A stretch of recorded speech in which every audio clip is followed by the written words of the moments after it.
Saya tuh sering dapat SMS itu ya orang-orang apa? Biasanya youtuber itu.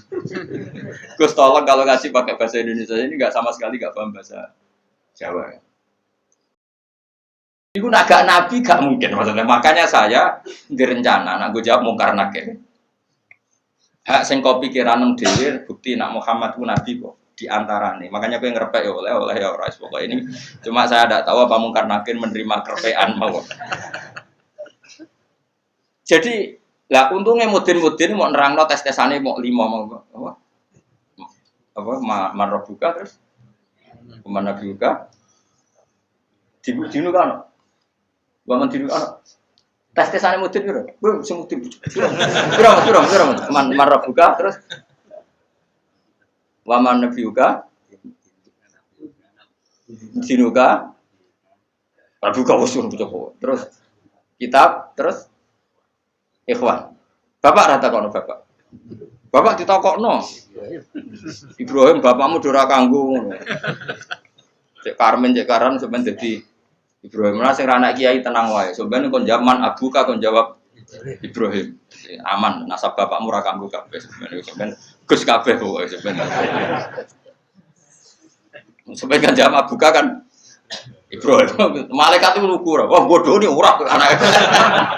Anak parmen dulu aneh-aneh. Dan ini penting saya utarakan. Karena apa? Semakin lama itu orang, nah terus ini gitu ya. Saya ini kan baca kitab banyak sekali. Itu tadi saya sudah buktikan sholat sudah ada 5 mungkin. Tak teruskan. Ketika Nabi mau kabundut, sudah susah. Itu dibuka jendela. Itu Nabi masih di dalam. Buka jendela. Ketika melihat orang sholat itu langsung sehat. Ternyata ketika beliau sakit, orang semua di masjid tetap sholat. Masyhur kenangannya Aisyah, kenangan Sayyidah Fatimah. Fastana rawajjuh wasur rawajjuh. Nabi baru nggak sholat berdoa, semua nangipot. Ternyata aku sukses jadi Nabi, wong bersolat. Semua nangipot. Padahal beliau sakit. Sudah usi barok, sudah pakai belenggu, sudah di kepalanya sudah diasbu, sudah dimaksud, sudah di. Akhirnya apa? Nabi minta Cong aku gandeng ben iso salat terus dipapa itu Sayyidina Ali bin Fadl itu saudaranya Abdul bin Abbas Fadl bin Abbas. Terus Nabi yuhada bin rajulaini dipapa Fadl bin sinten Ali. Terus kemudian ikut jamaah masyhur terus akhirnya Abu Bakar mundur kemudian Nabi ngimami. Lagi-lagi Nabi bunganya itu krono salat. Jadi semua kenangannya sahabat itu ya salat. Karena begitu spesialnya sholat, ini era sahabat ya, orang-orang era ini. Karena begitu spesialnya sholat, ketika Rasulullah wafat, intaqala ila rafiqil a'la. Ini dengerin betul ya, Pak. Paling tidak kita pernah punya pikiran kayak orang waras. Jadi kesuwan kayak berpikir orang waras yang ini tak tobat no.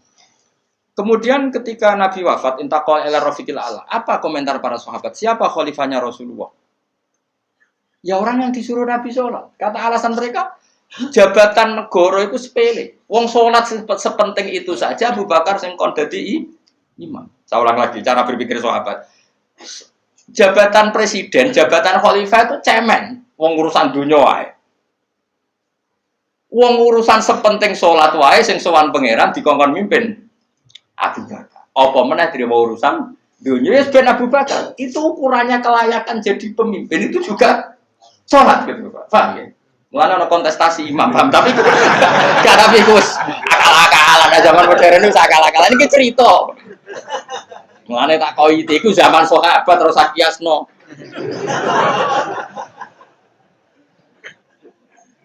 Tapi zaman pernah dengar toh, ketika sahabat milih Abu Bakar alasannya apa?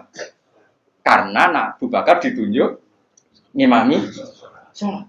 Terus pikiran mereka sholat sepenting itu saja oleh Rasulullah diridakno dipimpin Abu Bakar. Ya sudah khalifah Abu Bakar. Kayak apa urgensinya sholat sampai semuanya rujukan. Terus Nabi juga ngendikan, "Somben jong kowe nek ning mahsyar iku amaliyane ora pati dihisab.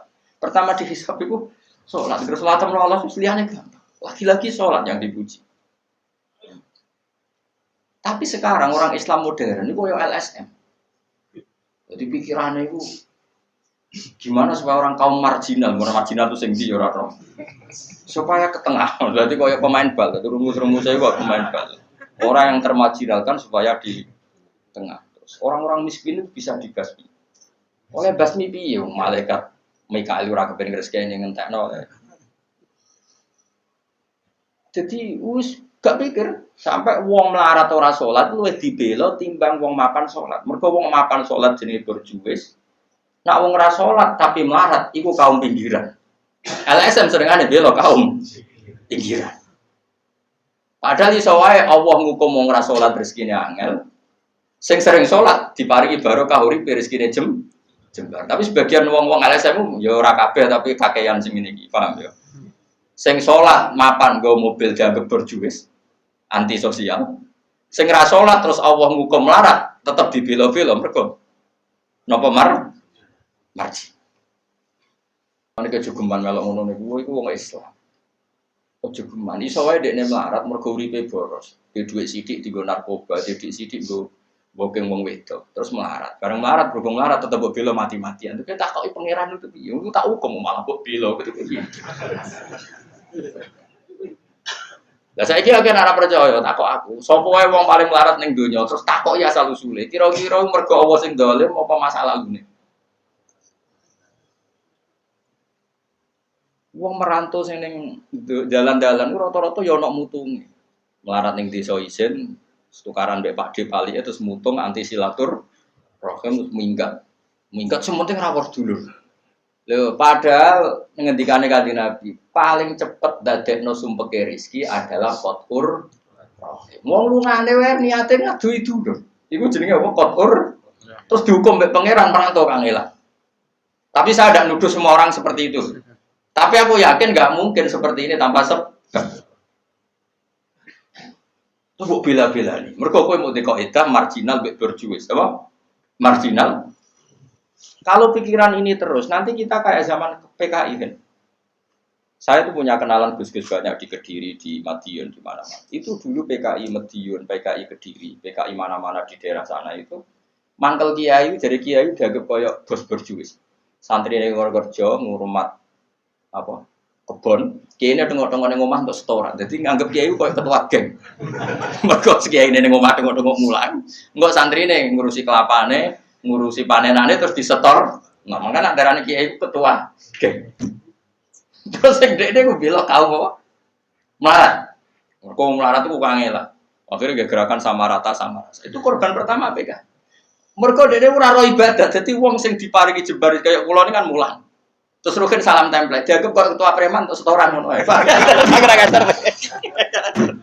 Yo mati yo jenenge wong bingung kabeh diprovokasi ngono iku yo. Mati. Akhirnya pertama yang dilibas PKI yo kiai, perkarane provokasine ngono iku. Yo kayak agak anak kiai aku anak kiai putune kiai itu terus cerita. Padahal kiai-kiai iku makan mergo barokah wa mattaqillah Allahu makhraja. Mesti ora ana wong takwa ora diurusi pangeran. Kulo niku yo ora pati pinter pergawe tapi yo kerupak ya pangeran. Umum yang kaji kulo yo kaji. Umum yang Pak Yurabi yo rabi. Cara aku butuh wae untuk akeh kan cuma yo. Pokoke gampang kabeh cara gelem cuma iki kan njogo toleransi. Sampai wong ora payu-payu yo. Saya tuh pernah itu ngisi seminar di Madura di Bata-Bata di sana. Pondok paling besar di Madura namanya termasuk pondok paling besar itu Bata-Bata sama Gus Yofur. Itu cerita gini, Gus kalau di sini orang alim, kalau ingin nikah gampang, dikasihkan, masih dikasih uang sama calon mertua. Kalau Anda ingin, nanti pulang bisa bawa langsung. Ini Madura, negara Islam. Ya pemandunya itu bilang gitu. Waduh. Aku ngaku kesuwen dari kiai Jawa Tengah. Kesuwen ra tau roh ngono-ngono iku. Dadi kok kaget lho. Masa gitu ya? Itu ada pendereknya lagi. Pengiringnya. Tak tanya, apa betul gitu? Oh iya, betul sekali. Wah. Padahal kecerdasan Madura itu yang paling bisa ngalahkan kecerdasan Pak Habibie guyonannya. Karena kalau guyonannya Pak Habibie itu tanya, coba ukur ketinggian tiang itu, tiang bendera. Oleh orang Madura dinaikin. Ditanya, kenapa tidak kamu copot? Itu kan tiangnya kan copotan. Kenapa tidak kamu copot ukur di bawah? Oh, namanya agak ketinggian, Pak.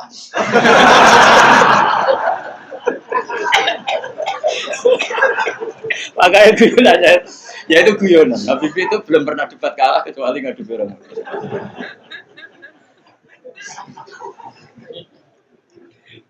Tapi di sana juga gitu guyonan. Tapi memang orang Madura itu nak guyon. Orang Madura tak tanya, memang guyonannya gitu ya. Memang Madura cerdas-cerdas. Jadi mau sekarang iso bayang no itu. Aku pikir itu beda memang.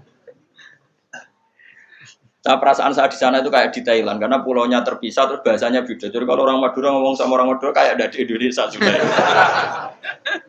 Kayak di Thailand.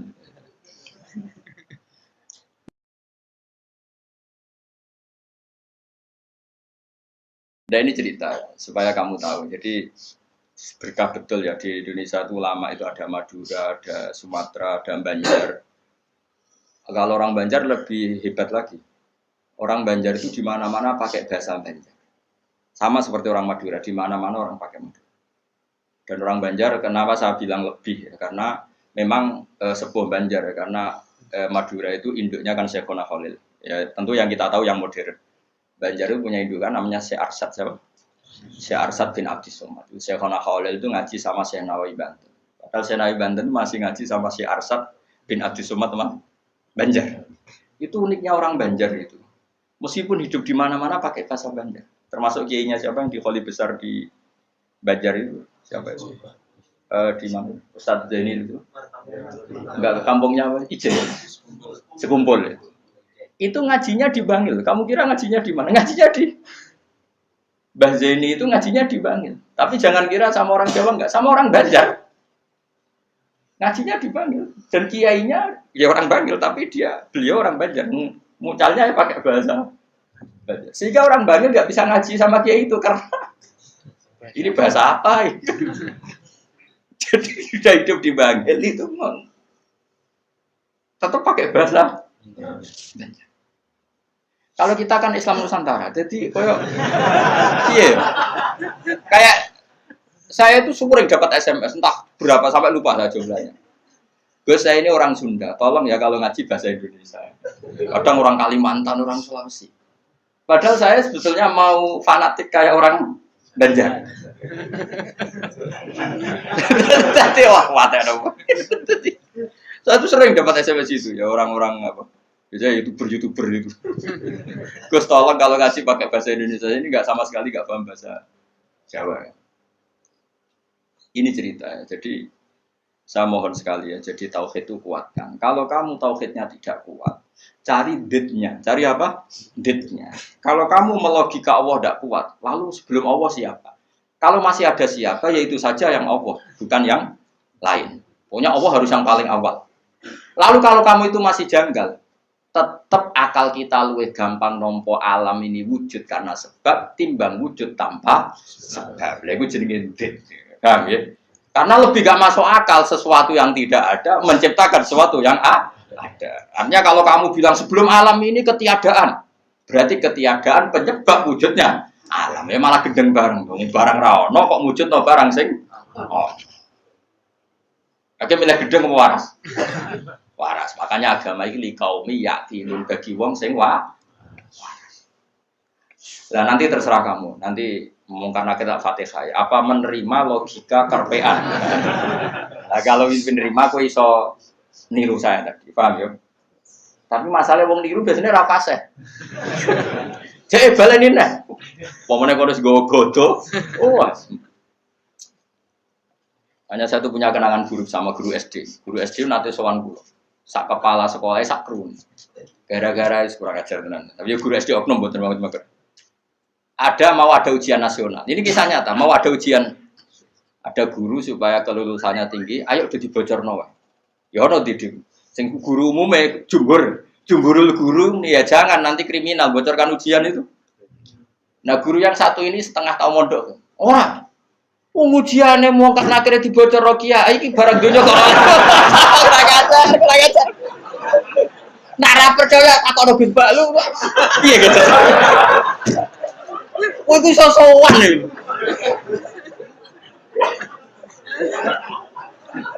Lah ya ujiane mungkar nakir dibocor mbek kiye-kiye ra apa-apa kok. Ya selama ini mungkar nakir harusnya tersinggung loh. Kan ujiannya kan dibocorkan siapa-siapa. Terakhir dibocor Mudin, paham ya? Akhirnya takok, "Suwan kula." Kula pas ning gerdu pondok ning kula sinau Pak. Kok guru-guru rene kono apa? Gus, apa betul, Pak? Aku ya tentu mendukung kebijakan ra iso dibocorno. Aku ya terus mending ngene. Iya nak ujian bukan nakir iso dibocor ya tapi ujian nasional iki ra ujian bukan nakir. Sembrono. Dadi ono utekane ku yo ono niku. Aku ya ora tau bayangno ono diutek ngono ki ora tau bayang. Rohku ya jok nyata. Lan apa percaya takon Gus Pak. Takokan pertama ngene, apa ujian mau karena kira takok apa Gus ngene-ngene iku dibocorke iya. Lho, dibocor tenan. Oh, mateno wong. Repot. Ya, tapi ora oleh Kang ya bocor ujian nasional. Kulo terus sepakat dong, ujian kok dibocor. Lah soal mau karena akhir iku legal, kan wis pokoke oleh mau karena akhir kok. Cuma saya pastikan yang ada di Bukhari itu sebetulnya yang di Modin itu tidak lengkap. Sebetulnya ada yang orang dites suruh melogika sendiri. Semua orang untuk menabikan Rasulullah itu kan punya caranya masing-masing. Dan itu menurut saya kamu harus pilih satu saja yang bil bayyinah. Karena ukurannya tetap fa'lam annahu la ilaha harus ada ilmunya. Ilmu itu adalah argumentasi ilmi. Kayak tadi misalnya kamu ditanya, "Kenapa kamu nyembah Allah?" Paling enggak kamu bisa jawab, Allah itu pula yang saya namai asal usul aslul maujudah, yaitu wajibil wujud. Kamu harus bisa menjawab. Wes tok lah, pokoknya sementing iso.